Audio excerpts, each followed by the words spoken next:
can see the title right there, The Mark of the Beast. And you're looking at trade unions, revolutions, and you're asking the question, what is the real threat? So maybe let me ask you that. We're not going to go in the details of this because I'm sure you want people to buy this and to read this. And it's available. We'll give the contact details below so that you can read it. But you write such a powerful book in such a time when the world is in turmoil. But then the question is, we have so many threats. You're asking, what is the real threat? Is it COVID? Is it the New World Order? Is it the Sunday law? What is the real threat? The real threat is a threat of liberty of conscience.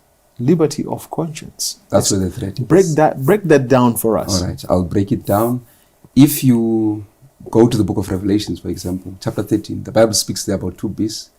Yes. The one beast comes from the sea, the other one from the earth. From the land, yes. Yeah. So the beast that comes from the sea is likened unto a leopard, is a feet of a bear and a mouth of a lion. And we are told that the dragon gives this beast its power, its seat, and great authority. Yeah.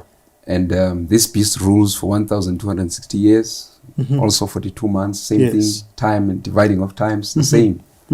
If you can look at the history and the character of this beast, its chief aim is to secure the worship that is supposed to come to God, to itself. All right. And it does so through force and deception.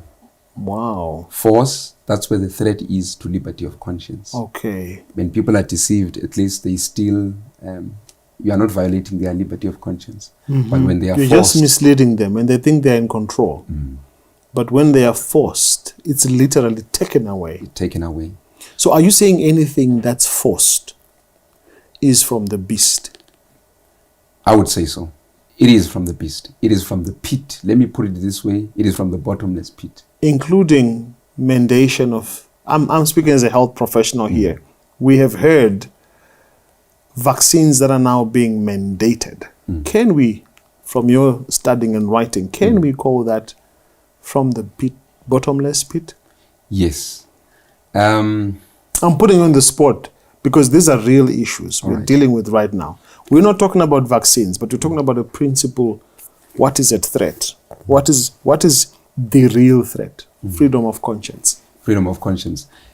Freedom, I like the way Charles Spurgeon frames it when he speaks about liberty. He says liberty is the birthright of every human being, irrespective of the level or the layer in the hierarchy of power he belongs to, or the space he occupies in society.